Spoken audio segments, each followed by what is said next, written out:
తెలుగు రాష్ట్రాల్లో సంచలనంగా మారిన సాయికృష్ణ లాకప్ డెత్ కేసులో కీలక పరిణామాలు చోటు చేసుకుంటున్నాయి.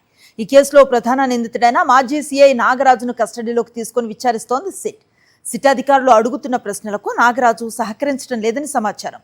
అరెస్టు రోజున అనుసరించిన మౌన వ్యూహాన్ని కస్టడీలోనూ కొనసాగిస్తున్నట్లుగా తెలుస్తోంది. విజయవాడ కృష్ణలంక పోలీస్ స్టేషన్లో జరిగిన సాయికృష్ణ లాకప్ డెత్ కేసులో నిందితుడైన సిఐ నాగరాజును సిట్ కస్టడీలోకి తీసుకొని విచారిస్తోంది.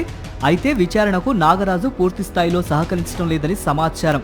సుప్రీంకోర్టు అనుమతితో 7 రోజుల పాటు కస్టడీలో విచారణ కొనసాగుతోంది. రాజమండ్రి సెంట్రల్ జైలు నుంచి నాగరాజును విజయవాడకు తీసుకొచ్చిన సిట్ అధికారులు కోర్టులో హాజరుపరిచారు. అనంతరం సిట్ కార్యాలయానికి తరలించి విచారణ ప్రారంభించారు. మొదటి రోజు మధ్యాహ్నం 2 గంటల నుంచి సాయంత్రం 7 గంటల వరకు దాదాపు 5 గంటల పాటు ప్రశ్నించారు. అయితే కీలక ప్రశ్నలకు నాగరాజు నుంచి ఆశించిన సమాధానాలు లభించలేదని తెలుస్తోంది. సిట్ రిమాండ్ రిపోర్ట్ ప్రకారం మే 6న సాయికృష్ణను మార్కాపురం నుంచి తీసుకొచ్చారు. మార్కాపురం నుంచి అదుపులోకి తీసుకున్న తర్వాత ఎందుకు వెంటనే కోర్టులో హాజరుపరచలేదని సిట్ ప్రశ్నించినట్లు సమాచారం. అలాగే కస్టోడియల్ టార్చర్ కు సంబంధించిన అంశాలు, లాకప్ డెత్ అనంతరం పరిణామాలు, ఉన్నతాధికారులకు ఎందుకు సమాచారం ఇవ్వలేదన్న విషయాలపై కూడా ఆరా తీసినట్లు తెలుస్తోంది. సాయికృష్ణ మరణానికి దారితీసిన పరిస్థితులు ఏమిటి? ఘటనలో ఉన్నతాధికారుల పాత్ర ఏమైనా ఉందా? లాకప్ డెత్ జరిగిన రోజు స్టేషన్లో ఎవరు విధుల్లో ఉన్నారు?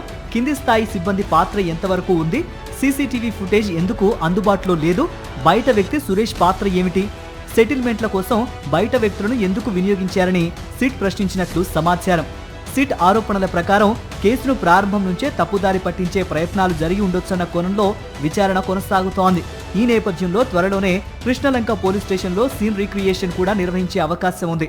కస్టడీ విచారణ సందర్భంగా నాగరాజు తరపు న్యాయవాది 10 మీటర్ల దూరంలో ఉండేందుకు కోర్టు అనుమతించింది. అలాగే సుప్రీంకోర్టు మార్గదర్శకాల ప్రకారం ఉదయం 10 గంటల నుంచి సాయంత్రం 5 గంటల మధ్య మాత్రమే విచారణ నిర్వహించాలని, మొత్తం ప్రక్రియను ఆడియో వీడియో రూపంలో రికార్డ్ చేయాలని ఆదేశాలున్నాయి. అయితే ఇప్పటి వరకు నాగరాజు నుంచి కీలక సమాచారం రాబట్టలేకపోయినట్టు తెలుస్తోంది. మరోవైపు ప్రభుత్వం ఈ కేసును తప్పుదారి పట్టిస్తోందని సాయికృష్ణ కుటుంబ సభ్యులు చేస్తున్న ఆరోపణలు రాజకీయంగా కూడా చర్చనీయాంశంగా మారాయి. సాయికృష్ణ తల్లి విజయలక్ష్మి చంద్రబాబును కలిసిన తర్వాత ఈ కేసు తప్పుదోవ పట్టిందని ఇటీవల సాయికృష్ణ పిన్ని అడ్వకేట్ కనకదుర్గ చేసిన వ్యాఖ్యలు సంచలనంగా మారాయి. ఈ ఆరోపణలపై ప్రభుత్వం నుంచి అధికారిక స్పందన రావాల్సి ఉంది.